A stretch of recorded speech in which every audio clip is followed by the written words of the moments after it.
There you are. Don't try anything funny. I know exactly what you are, and exactly how to kill you. Don't think I didn't notice.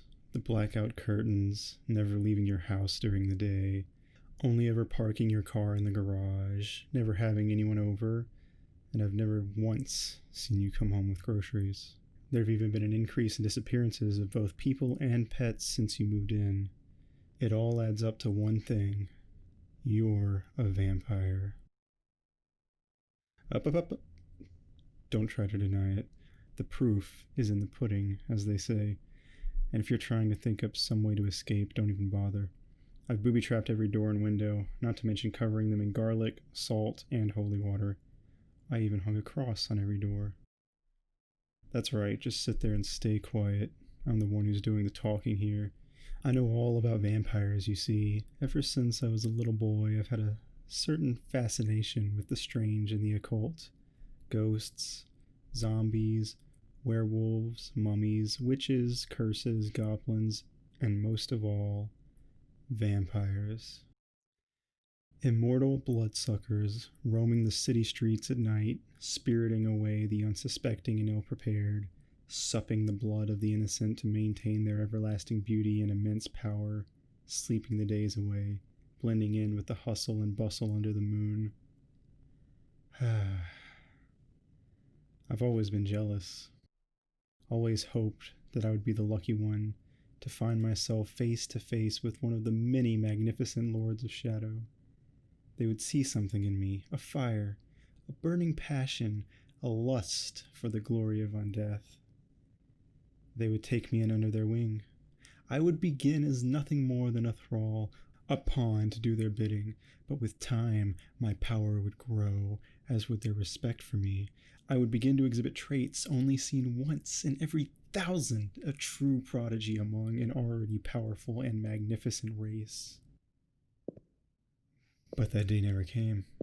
Not once did I ever feel their gaze fall upon me. What had I done wrong? Was I too bold, too brash? Was my eagerness off-putting? Surely there would have to be at least a few of you in this town, but I had never seen a single one that I could be sure of.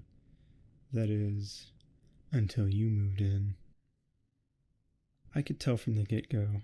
You had a moving company bring all of your belongings here, yet you didn't arrive until the dead of night. You weren't even subtle about it, as if you were shouting for the neighborhood to see, gloating and taunting us mere mortals, demanding that we bask in your eternal glory.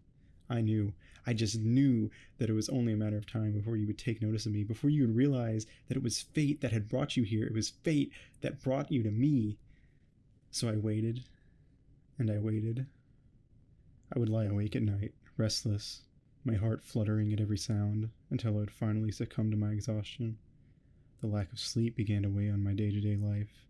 Co-workers would show concern for my well-being, my mother tutting and commenting on my disheveled appearance each time she visited. It never mattered to me, though, because I knew that it would all pay off, that when all was said and done, I would achieve a level of being that none of them could even comprehend. So I decided, after months and months and months of waiting, that if you weren't going to come to me, then I'd come to you. I've been planning it out since Christmas, every variable, every possibility. Like I said before, every way out is completely blocked off for one of your kind. So you're not getting out of this until you give me what I want. You're going to bite me, and you're going to turn me.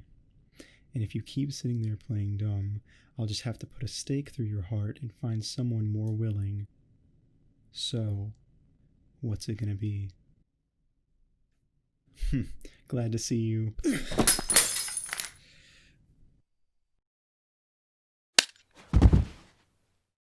These bolts are dipped in holy water. It might not be enough to kill you, but it'll sure hurt like a bitch. Your fangs aren't as sharp as I would have expected. Not getting enough to eat? Or maybe the weaker ones have less impressive fangs. I'll have to write that down for later. Look, I didn't want to have to do this, but you've left me no choice. Could have been so simple. You could have just turned me, and I would have walked away.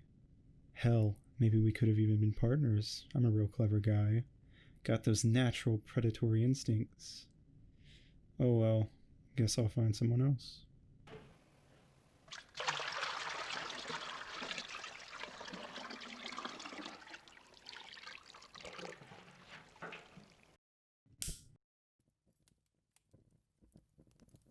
Burn in hell.